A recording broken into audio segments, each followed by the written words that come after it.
Dahmer fue un hombre que decidió actuar a su antojo, sin importar las repercusiones. En la vida de Jeff, había notas discordantes que nadie conocía. Él era muy reservado y cuidadoso. Comencé a tener ideas obsesivas de violencia y actos sexuales.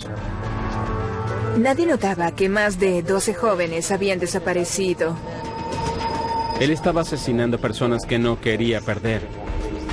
Al comérselas, estas de alguna forma se volvían parte de él.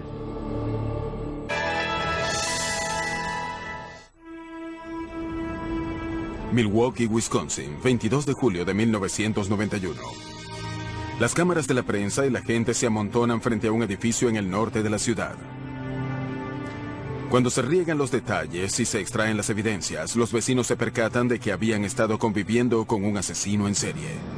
Al principio hubo cierto escepticismo, no solo de parte de los agentes de policía, también de parte de los vecinos que contemplaban desde las aceras.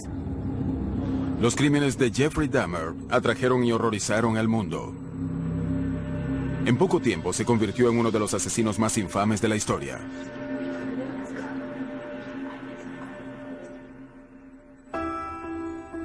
El primer hijo de Joyce y Lionel Dahmer nació en Milwaukee el 21 de mayo de 1960.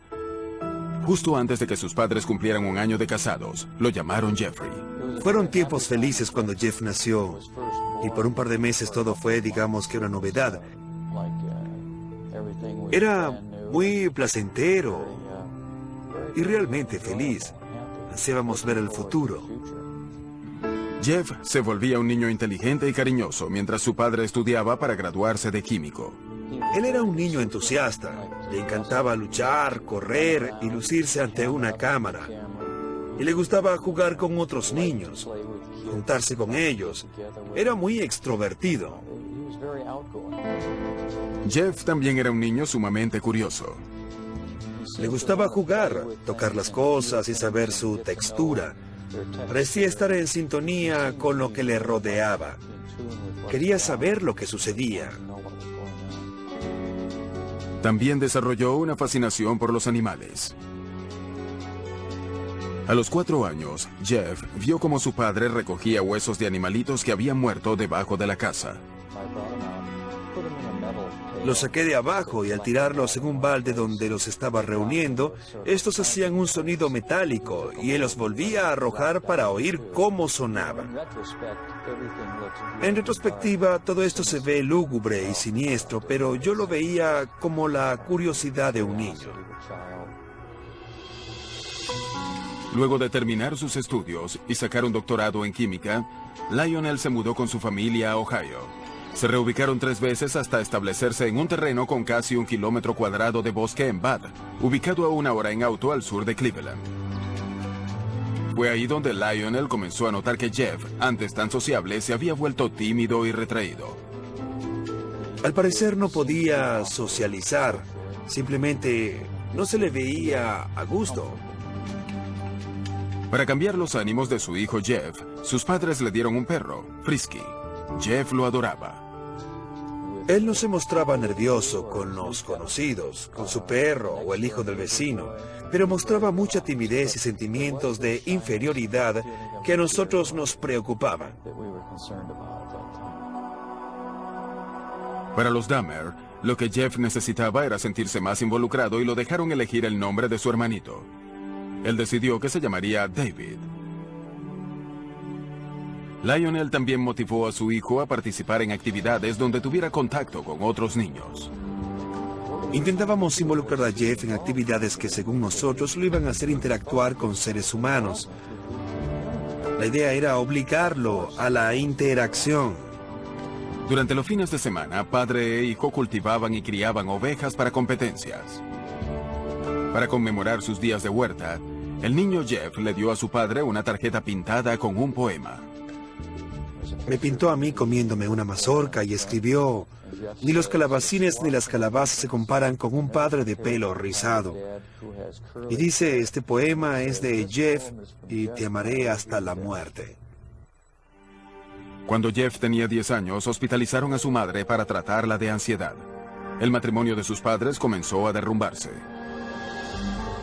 En su adolescencia, le seguían fascinando los animales pequeños. Sentía curiosidad en saber cómo eran por dentro. Según se relata, Dahmer en su infancia pescaba un día con unos amigos en Bath, Ohio. Los otros niños habían logrado pescar algo, pero cuando Jeffrey sacó el suyo, le abrió el vientre en el muelle y se sintió fascinado por lo que vio en su interior. Para recolectar nuevos especímenes, Jeff recorría las carreteras de Ohio con bolsas en busca de animales arrollados. Luego los llevaba al patio trasero de la casa y los disecaba a escondidas entre los árboles. Estoy convencido de que fue ese el momento en el que su mente comenzó a caer en un precipicio. Y esto está asociado con su pubertad, época en que uno produce muchas hormonas. Uno hace esa cosa terrible que es investigar las entrañas de los animales al mismo tiempo en que se está desarrollando tu sexualidad. El Jeff adolescente estaba descubriendo que solo sentía atracción sexual por los hombres. Pero sus fantasías de relaciones homosexuales se entremezclaron con otras de asesinar y desmembrar.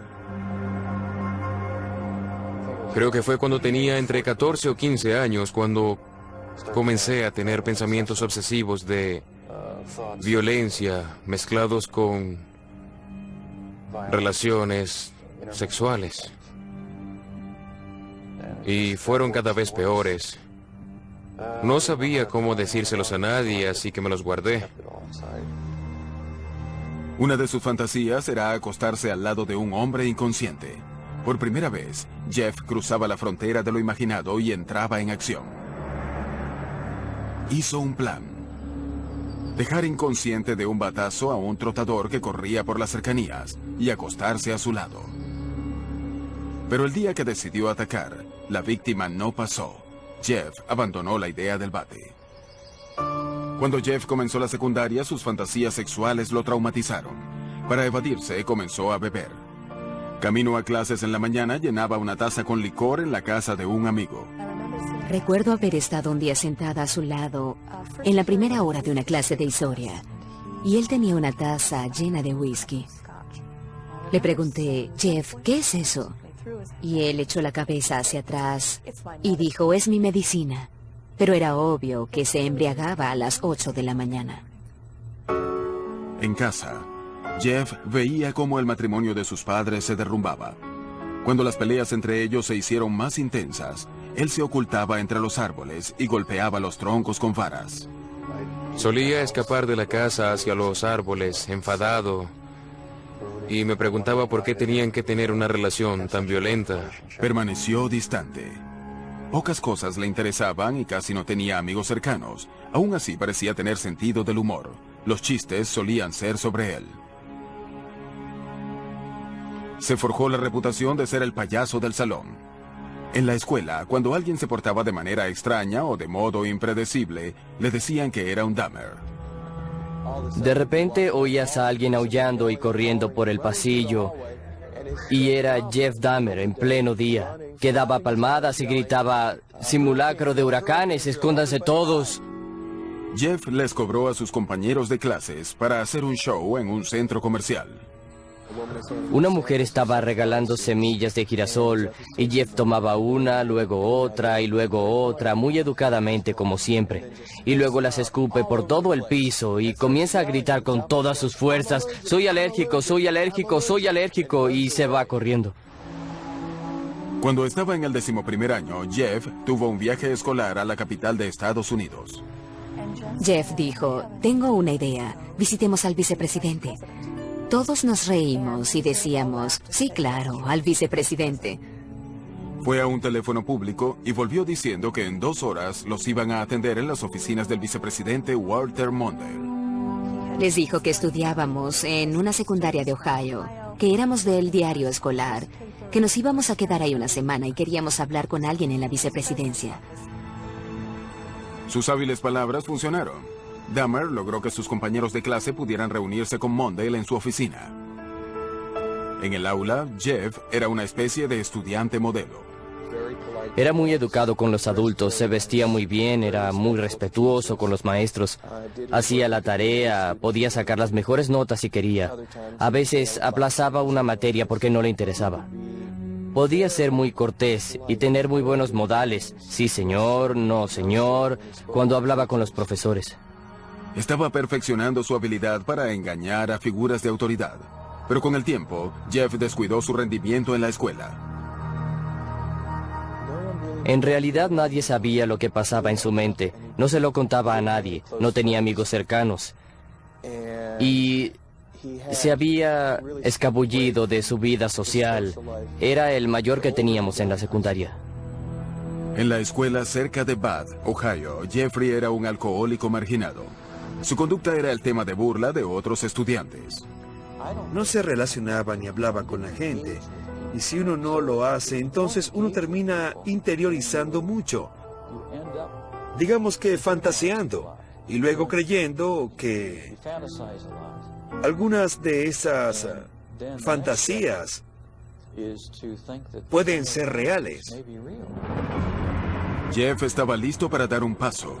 Justo después de su graduación en la secundaria, iba a matar a su primera víctima. Para Jeffrey Dahmer, el verano de 1978 empezó con la graduación de secundaria. A partir de allí, todo empeoró. Sus padres se divorciaron después de años de explícitas y amargas peleas. El padre de Jeffrey, Lionel, se mudó de la casa a este motel cercano.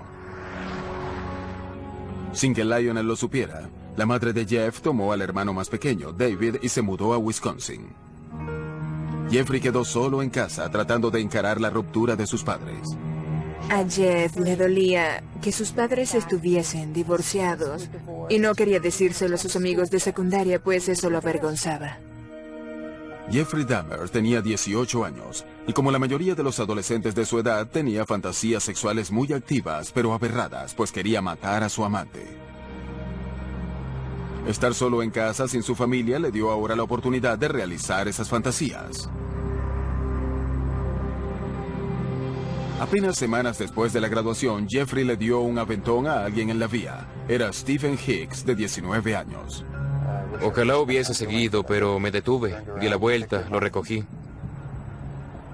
Y entonces fue cuando la pesadilla se volvió realidad. Jeffrey invitó a Hicks a la casa. Tomaron cerveza y charlaron un par de horas.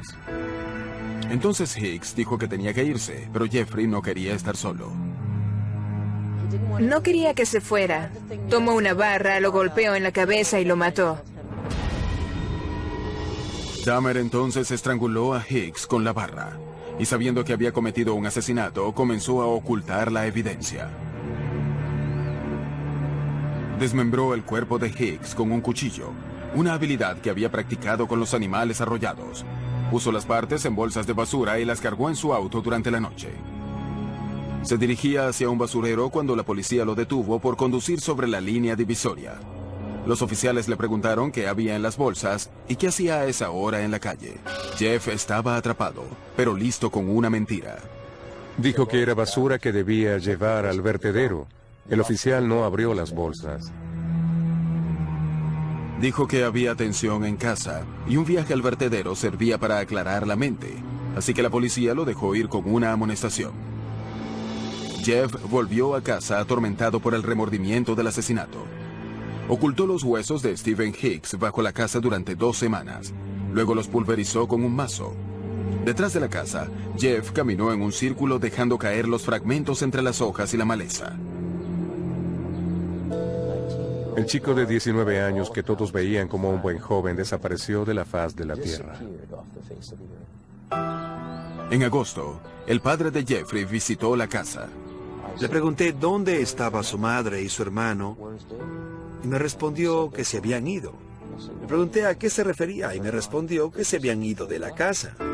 El padre de Jeff volvió a mudarse a la casa y alentó a Jeff a buscar un empleo, pero este no estaba interesado. Pasaban los días bebiendo e incluso lo arrestaron por embriagarse en público. Lionel llevó a su hijo a reuniones de alcohólicos anónimos y a sesiones de orientación psicológica que fueron muy poco útiles. Nada podía borrar la violencia y el terror de su primer asesinato, grabados en su mente. Solo el alcohol parecía aliviarlo. Para finales del verano, Jeff aún no trabajaba. Lionel entonces le sugirió una alternativa, la universidad, e hizo inscribir a Jeff en la Ohio State. Adaptarse a la universidad cuando se es nuevo siempre ha sido difícil, pero matar, desmembrar y esparcir a alguien detrás de tu casa, eso lo hacía aún más difícil. Era aterrador. Estuvo ebrio todo el primer trimestre. Vendió sangre a los bancos de sangre y gastó el dinero en cerveza. Como era de esperarse, Dahmer reprobó y volvió a casa. Le dije que las puertas se estaban cerrando y que quizá lo mejor era entrar en el ejército. Como todas las otras decisiones que habían sido tomadas para él, Jeff se enroló pasivamente. Después de terminar su entrenamiento básico, fue a un hospital del ejército en San Antonio, Texas, donde fue instruido como médico de campo. Allí, Dahmer aprendió más sobre anatomía humana. Fue una de las primeras veces en su vida que se emocionó por lo que estaba haciendo, reaccionando a la instrucción y a la disciplina. Después de medio año en el ejército, su cuerpo se había vuelto delgado y fuerte. Ya no solía ser tan tímido y apartado, sino extrovertido. Pero el cambio de humor fue temporal. El ejército lo envió por un periodo de servicio en Alemania, donde una vez más Jeff comenzó a beber. Sus superiores se dieron cuenta y le dieron de baja antes de tiempo. Fue directamente a Miami Beach, sin contactar a su familia. Trabajó en una tienda de emparedados y vivió en un motel. Cuando sus deudas por el alcohol excedían el costo de la habitación, Jeff dormía en la playa. Una noche se horrorizó cuando una enorme rata anduvo sobre él. Nos llamó pidiéndonos un poco de dinero. Le dije que no le íbamos a enviar dinero, sino un boleto de regreso a casa. Lo vi en el aeropuerto Cleveland Hopkins y estaba sonriendo. Pero al acercarme noté que no era una sonrisa de felicidad, sino de embriaguez. Lionel intentó ayudar a su hijo alcohólico. Intentamos que tomara orientación psicológica. Lionel lo llevaba a la oficina y lo veía entrar. Pero luego Jeff nos dijo que cuando Lionel se iba, él salía por la puerta trasera a pasear por la ciudad. Frustrado, Lionel envió a Jeff a vivir con su abuela cerca de Milwaukee. Jeffrey mostró más apego por su abuela que por ninguna otra persona. Hubo cierto periodo de estabilidad cuando vivió en su casa. Jeff hizo un esfuerzo para cambiar su vida. Dejó de beber, fue a la iglesia y luchó contra lo que creía eran impulsos homosexuales inmorales que al final lo condujeron a sus inevitables fantasías de asesinato. Dahmer incluso encontró trabajo, primero en un banco de sangre, luego como mezclador de chocolate en una fábrica de dulces. Pero el estilo de vida de ir a la iglesia y vivir correctamente, como él lo llamaba, no duró. Después de 3 tranquilos años en casa de su abuela, Jeff se vio cara a cara con sus miedos. En la biblioteca, un hombre le dio una nota en la que le ofrecía sexo. Dahmer se negó, pero luego dijo que la nota fue un momento crucial. Le despertó sus profundos deseos sexuales y quería la sumisa compañía de otro hombre, alguien que llenara sus necesidades sexuales, aunque a la vez no quería cargar con las necesidades sexuales de nadie. Jeffrey comenzó con un compañero completamente sumiso. Robó un maniquí de una tienda. Guardó al hombre de plástico en su armario y lo sacaba para masturbarse sobre él. Dahmer ya experimentaba con la idea de tener un compañero sexual que pudiera controlar totalmente. Su abuela halló el maniquí y le insistió a Jeff que se deshiciera de él. En sus noches libres, Jeffrey comenzó a explorar la vida gay en Milwaukee, mirando tiendas porno y visitando baños sauna. Los baños sauna eran un lugar de encuentro para hombres que buscaban sexo anónimamente. Para tomar sumisos a sus compañeros, Jeff les daba bebidas mezcladas con píldoras para dormir. El único modo en que de verdad podía estimularse y excitarse era si la otra persona no tenía voluntad. Cuando caían inconscientes, se acostaba cerca de ellos a oír los sonidos de sus cuerpos, sus latidos, su digestión. Pero los experimentos con drogas acabaron cuando a uno de los hombres le dio una sobredosis y tuvo que pasar una semana en el hospital. A Jeff se le pidió no volver nunca más al club. Sin embargo, pronto descubrió los bares y discotecas gay de Milwaukee, que se convirtieron en sus sitios preferidos de caza. Casi a sus 30 años, Jeffrey Dahmer vivía en Milwaukee, en casa de su abuela, y recorría los sitios gay de la ciudad. Nadie imaginaba que este solitario de aspecto juvenil iba a convertirse en un asesino en serie. Dahmer podía encajar en cualquier grupo y nunca dio la impresión de que estaba loco o que era un asesino en serie. Por eso fue tan exitoso, no era un individuo repulsivo. Y los clubes gay nocturnos de Milwaukee no eran la excepción. Se le consideraba dulce en la comunidad gay. La gente lo hallaba atractivo. Varias personas nos decían que era el tipo de chico al que querías cuidar y mimar. Pero los hombres de Dahmer debían cumplir con ciertos requisitos. Escogió un tipo de cuerpo. Le gustaban los cuerpos esbeltos, delgados, suaves y musculosos. No le importaba si era negro, blanco, amarillo, rojo o marrón. Si los hallaba atractivos, trataba de tenerlos. En noviembre de 1987, Dahmer conoció a Steve Toomey, de 25 años, en un club del centro llamado 219. Después de unas bebidas, fueron a pasar la noche en el Hotel Ambassador. Dahmer empleó un viejo truco para que Toomey estuviese en el estado sumiso que deseaba. Puse algunas píldoras para dormir en su bebida, para dejarlo inconsciente y pasar la noche con él.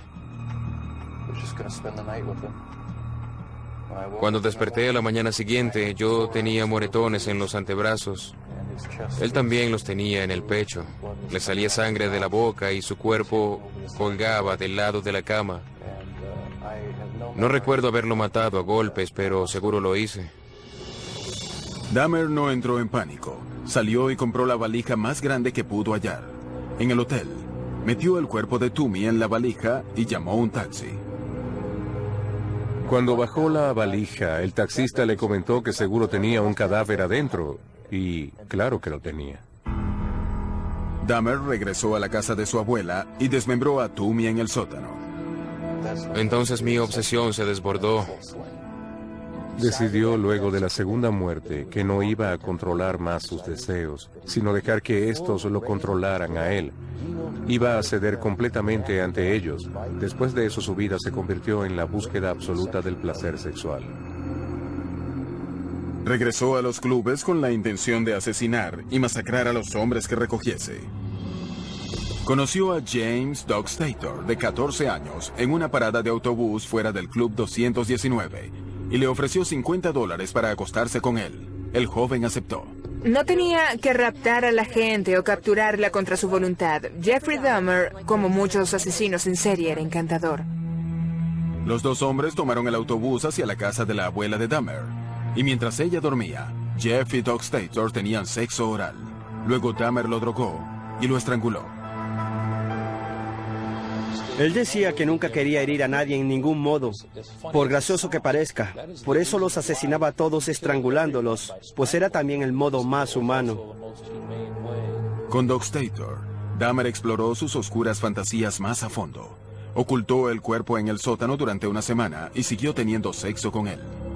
La mayoría de los asesinos en serie son aberrados sexuales. Dahmer era distinto, pues era un verdadero necrofílico. Intentaba tener sexo con una persona inconsciente o muerta. Una vez que James Doug Stator comenzó a pudrirse, Dahmer lo desmembró en el sótano cerca de una tubería de desagüe. 2 meses después, Dahmer recogió a Richard Guerrero, de 21 años, en un bar de Milwaukee. Siguiendo un patrón común, Dahmer lo drogó y estranguló. Pasó algunas horas con el cadáver antes de desmembrarlo y colocar las partes del cuerpo en bolsas de basura para que lo recogieran los recolectores.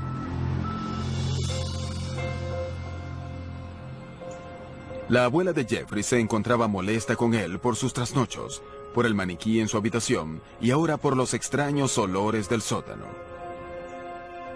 Es impactante vivir con alguien que parece cuidarte y cuya vida secreta en realidad es la de un asesino que descuartiza hombres en el sótano. Ella le pidió que se mudara en el verano de 1988. Dahmer rentó un apartamento al oeste de Milwaukee y se volvió más enfermizo. En la calle abordó a un chico de 13 años y lo llevó a su departamento. Pero adentro, Dahmer asustó al chico al acariciarlo y este huyó. Dahmer fue condenado por cargos de agresión sexual en segundo grado. Los asesinatos aún eran su secreto. Fue sentenciado a 1 año en un programa de semilibertad y a dormir en prisión todas las noches mientras seguía trabajando en la fábrica de chocolate. En los 10 días antes de iniciar su sentencia, Dahmer atacó de nuevo. Conoció a Anthony Sears en el club gay La Cage y lo mató. Momificó la cabeza y genitales de Sears y los guardó dentro de su armario en su trabajo. Pero Lionel Dahmer aún estaba preocupado por el alcoholismo de su hijo. Le escribió al juez pidiéndole que incluyera a Jeff en un programa para alcohólicos. Lionel tenía sus terribles reservas sobre las oportunidades de Jeff cuando estaba en las calles. No se ordenó ningún programa. Jeff fue liberado con 2 meses de anticipación. Se mudó a otro vecindario pobre de Milwaukee. La renta en los departamentos Oxford era económica y el lugar estaba cerca de los clubes gay. Solo de nuevo, era libre para alimentar sus enormes impulsos sexuales. A las 3 semanas de estar libre, Dahmer inició un frenesí de 1 año de asesinatos. Él escogía gente a la cual nadie iba a extrañar, gente que llevaba una vida arriesgada. Nadie notaba que estaban desapareciendo más de 1 decena de hombres. Los cuerpos no aparecían y no había un clima de miedo en la ciudad. Una vez que Jeff empezó a matar a diestra y siniestra, todos sus recursos financieros, tiempo, dinero, deseos, emociones y pensamientos estaban destinados a su mundo secreto de asesinar gente y quedarse con ellos. Jeff mató a 13 hombres durante ese periodo, pero una víctima casi se escapó. Dahmer había drogado a Conerak Sinstansofon, de 14 años, hermano del chico que él había molestado 1 año antes. Mientras Conerak dormía, Dahmer salió a comprar licor, pero mientras estaba afuera, el adolescente despertó. Caminó mareado y desnudo por la calle. Un vecino preocupado llamó a emergencias.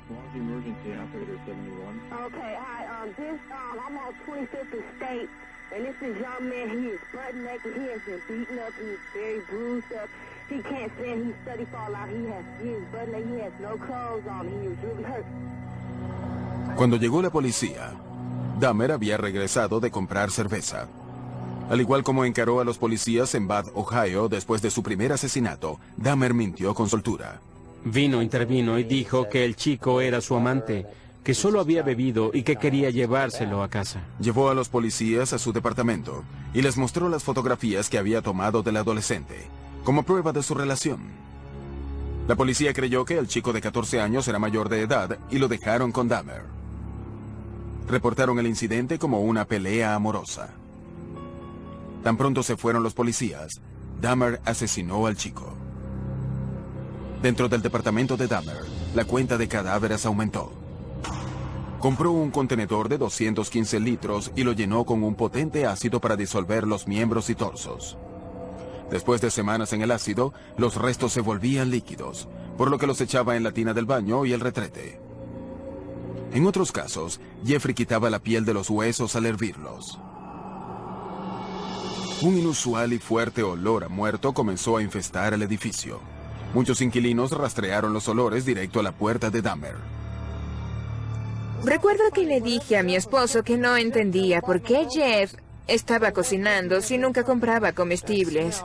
Entonces, ¿qué podía haber estado cocinando que olía a tripas de cerdo? Tienen un olor peculiar. Dahmer se sentía patológicamente solo. No quería que sus amantes lo dejaran, incluso después de muertos. Desmembraba a sus víctimas y también tomaba fotografías de ellos en varias fases del descuartizamiento y las guardaba. También guardaba partes de sus víctimas como trofeo. Una cosa condujo a la otra. Cada vez seguía conductas más aberradas para satisfacer mis impulsos. Trazó un plan para construir un santuario de esqueletos y cráneos. Pero aún estaba en la búsqueda del compañero perfecto, uno que fuese completamente sumiso, pero vivo y no proclive a pudrirse. En algunas de sus víctimas aún con vida, Dahmer usó un taladro para abrir pequeños agujeros en sus cráneos e inyectarles ácido a sus cerebros. Quería conservarlos con él, de un modo en que no pudieran mover el cuerpo ni hablar. Según Dahmer, ninguno de sus zombies experimentales vivió más de un día.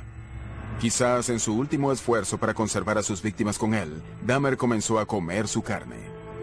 Me hizo sentir como si fuesen una parte permanente de mí. Además, la sola curiosidad de saber cómo sería me hacía sentir que eran una parte de mí y me daba satisfacción sexual al hacerlo. En todo este año de asesinatos despiadados, Dahmer aún conservaba una apariencia normal. En este video grabado de la casa de su abuela el día de Acción de Gracias, Dahmer habló sereno con su padre.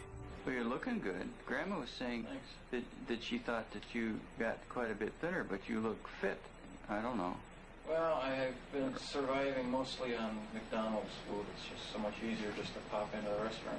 But yeah, like I've said before, it gets too expensive and it does. I have to start eating at home more. Es sorprendente ver cómo podía sentarse allí y mostrarse tan presentable, con una buena chaqueta y hablando de forma optimista e inteligente sobre su trabajo. Sorprende cómo un ser humano puede ocultar otra forma de ser. Aunque parecía normal ante aquellos cercanos a él, la vida secreta de Jeffrey Dahmer estaba por ser expuesta. En julio de 1991, la ciudad de Milwaukee descubrió a un asesino en serie, Jeffrey Dahmer, de 31 años. Un hombre, Tracy Edwards, logró escapar de los horrores del departamento de Dahmer y detuvo a una patrulla que pasaba. Cuando los oficiales entraron al departamento, hallaron 83 fotografías de cuerpos en varias fases de descuartizamiento y algo más impactante en la cocina. Cuando los oficiales llegaron allí esa noche, encontraron la cabeza de una de las víctimas en el refrigerador y otras partes en el congelador. Uno de los oficiales dijo que abrió el congelador y oyó un grito. Luego se dio cuenta de que había sido él mismo.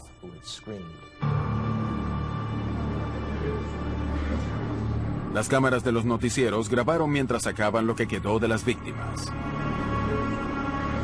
Un contenedor de 215 kilogramos con los torsos de 3 hombres. Un congelador con miembros y carne descuartizada. Y envases de metal con manos y genitales momificados. Fue una espantosa escena esa noche, porque no lo puedes creer. Primero, que haya guardado todas esas cosas. Y segundo, ¿cómo pudo continuar esto sin ser detectado? ¿Cómo es que nadie lo sabía? Esta vez, no había mentira que Dahmer pudiera decir para salvarse. Caminaba de un modo frustrado, los hombros estaban encorvados, la cabeza hacia abajo, sudaba mucho. Emitía como un falso gemido, como un bebé quejándose de sí mismo. En la estación de policía, los detectives comenzaron una larga entrevista con el presunto asesino. Primero, Dahmer culpó a la bebida y dijo que nunca habría sido capturado si no hubiese estado ebrio. Dahmer ahora estaba notablemente asustado. Tenía una mirada de terror e histeria en la sala de interrogatorio aquella noche cuando iba saliendo de su ebriedad y finalmente se dio cuenta de que todo había acabado. Lo habían capturado.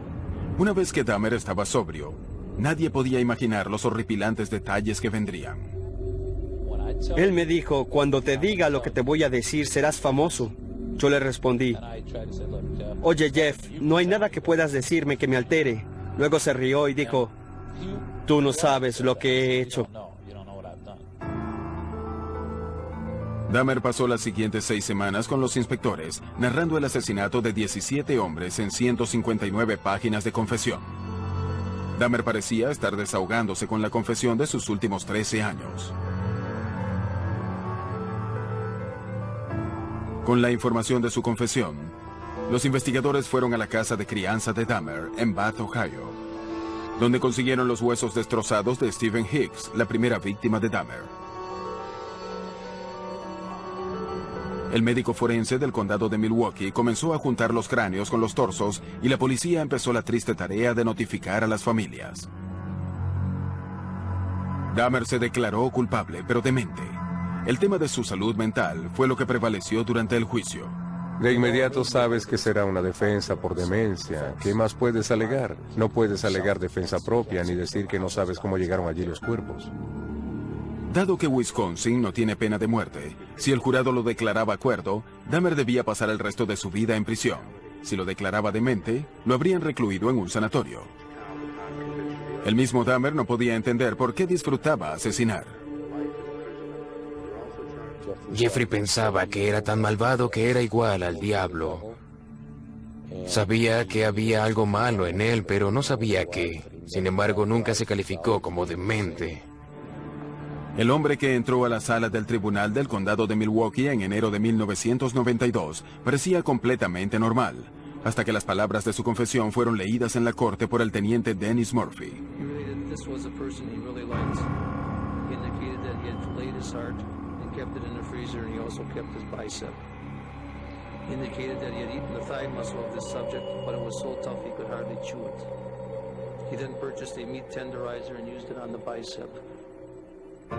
El padre de Dahmer, Lionel, se sentó en la sala junto a su segunda esposa, Shari, pasmado ante lo que escuchaba. Nadie nos amortiguó el golpe. Nadie nos preparó con ninguno de estos detalles. ¿Cómo podía ser?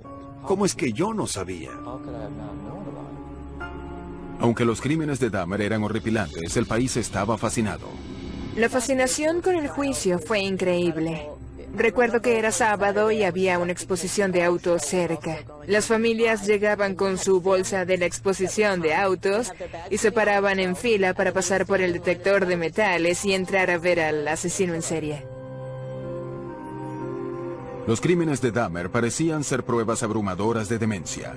¿Qué más podía explicar las acciones de un hombre que tenía sexo con los muertos, que descuartizaba sus cuerpos y se comía su carne, todo para tener satisfacción sexual? Pero la ley tiene una interpretación muy estricta de demencia. El equipo de defensa de Dahmer tenía que probar 2 cosas: que padecía una enfermedad mental y que eso no lo dejaba distinguir entre lo bueno y lo malo. La necrofilia, una compulsión de tener sexo con los muertos, se reconoce como un trastorno sexual, pero eso no hace a alguien legalmente demente. Él argumentaba que el impulso necrofílico era tal que no podía controlarlo. Pero eso no lo aceptamos en Estados Unidos como defensa, así como no aceptamos el impulso de los pedófilos de tener sexo con niños. En una decisión de 10-2, el jurado declaró a Jeffrey Dahmer legalmente cuerdo. Algunos familiares de las víctimas de Dahmer se sentaron calmados en la corte y otros lloraron. Antes de su sentencia, se les dejó expresarse ante el juez.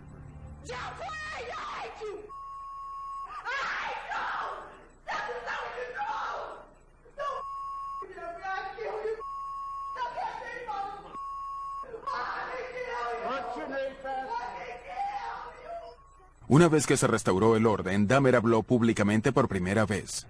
I feel so bad for what I did to those poor families, and I understand their rightful hate. I have seen their tears, and if I could give my life right now to bring their loved ones back, I would do it. I am so very sorry. Muchos cuestionaron la profundidad emocional de la disculpa de Dahmer, y si un hombre que mataba tan rutinariamente tenía conciencia para sentir remordimiento. El juez condenó a Dahmer a 937 años de prisión, aunque al final fueron unos pocos años de tormento.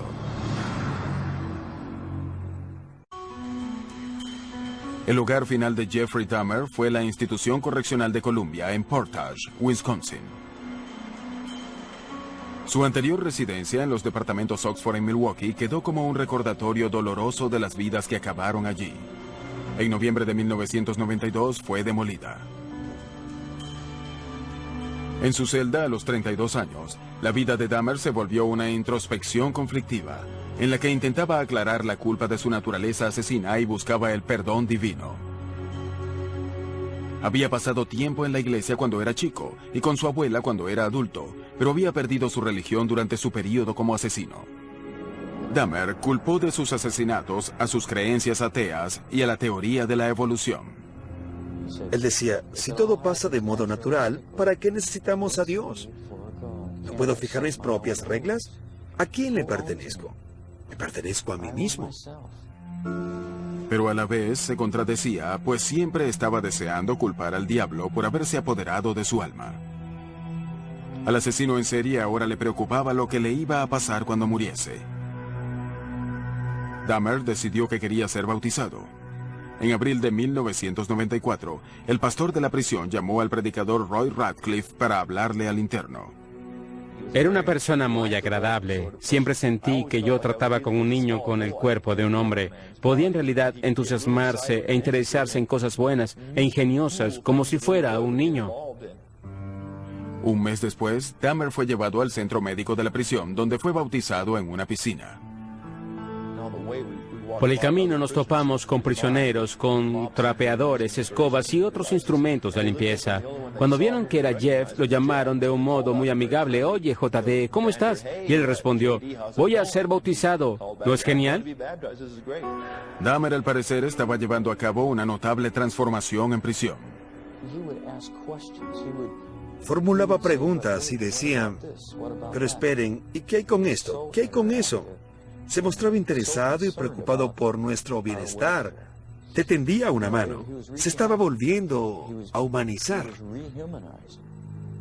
Pero las oscuras fantasías de casa permanecían con Dahmer. Él admitió en prisión que la compulsión nunca lo dejó. Aún estaba obligado a matar. Aún tenía ese deseo de matar, incluso dentro de los muros de la prisión. Probablemente tendré que vivir con eso el resto de mi vida.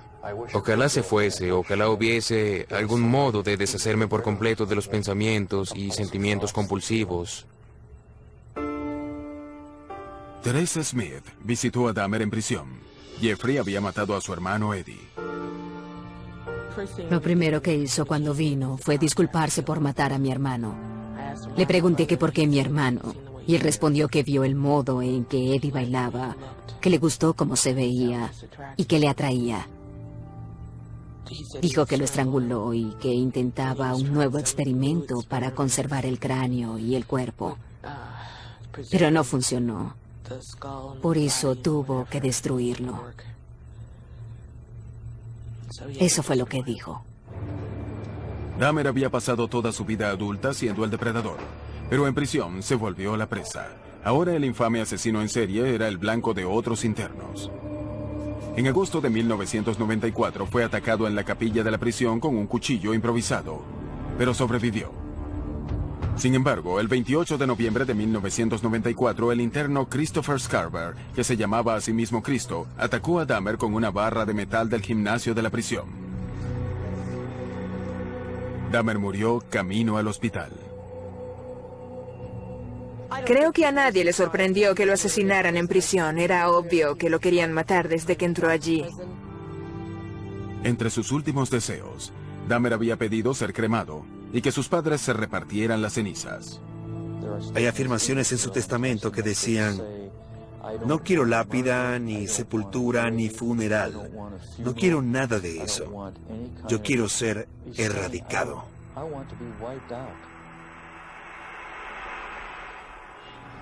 En 1996, la ciudad de Milwaukee recaudó cerca de $500,000 para comprar la horripilante colección de herramientas y fotografías de Dahmer. Temiendo que los objetos pudieran usarse para crear un museo para el asesino, quemaron las posesiones. Aunque quedaron pocos recordatorios físicos, la vida y los crímenes de Jeffrey Dahmer se volvieron leyenda. Dahmer de algún modo ha entrado ahora en el espíritu de la gente, por así decirlo. Ve su nombre mencionado junto al de Jack el Destripador, entre otros. La gente siempre lo mencionará y siempre lo contará entre el panteón de asesinos horrendos. En el año 2002, el director David Jacobson estrenó Dahmer, una película basada en la vida de Jeffrey. Jacobson esperaba mostrarle al público el lado normal del asesino.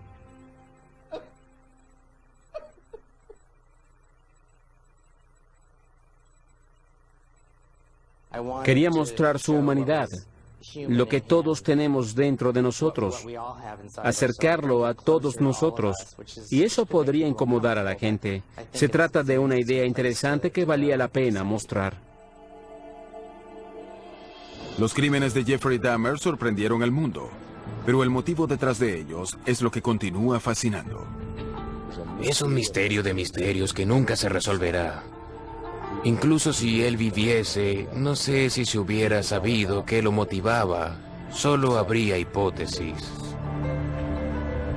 Lo inquietante de este caso para la gente es que queremos saber quiénes son estas personas y ser capaces de descubrir quiénes son y saber cuándo están caminando entre nosotros.